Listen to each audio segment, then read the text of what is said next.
நமக்கு பிடித்தவர் நம்முடைய மெசேஜை பார்த்ததும் பதில் அனுப்பவில்லை என்றால் அதிலிருந்து நீங்கள் எவ்வாறு கடந்து வர வேண்டும்?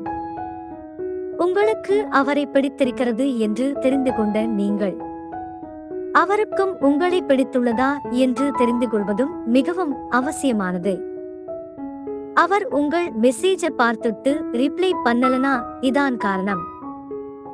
ஒன்று, வேறு ஏதோ முக்கியமான வேலை உள்ளது என்று அர்த்தம். 2, அப்படி இல்லை என்றால் நீங்கள் அவங்களுக்கு முக்கியம் இல்லை என்று அர்த்தம்.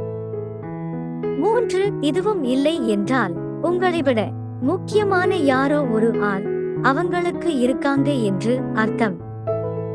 அவங்களுக்கு சின்ன டெஸ்ட் வையுங்கள்.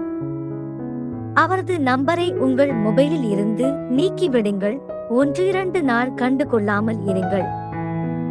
அவர் உங்களை நினைத்து கொண்டு இருந்தால் மெசேஜை எதுவும் 2 நாட்கள் வரவில்லை என்று உங்களுக்கு மெசேஜ அனுப்புவார். மெசேஜ வந்தால் டேக் கேர், மெசேஜ வரவில்லை என்றால் டோன்ட் கேர்.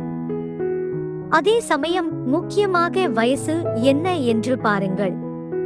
சிறு வயதுக்காரர்கள் 2 நிமிடத்திற்கு ஒரு முறை மொபைலை பார்த்து பதில் அளிக்கிறார்கள்.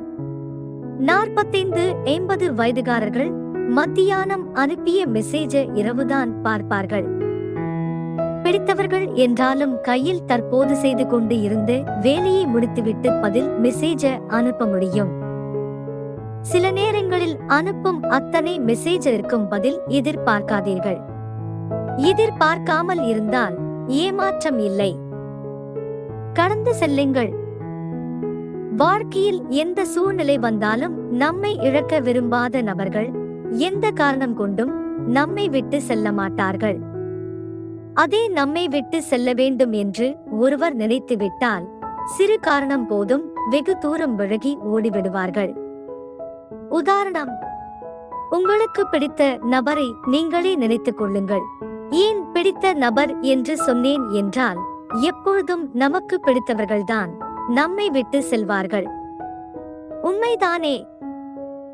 நண்பர்களே, இது போன்ற விஷயங்கள் பிடித்திருந்தால் உங்களுடன் பகிர்ந்து கொள்ள எங்களுடைய யூடியூப் சேனலை சப்ஸ்கிரைப் செய்யவும். நன்றி, வணக்கம்.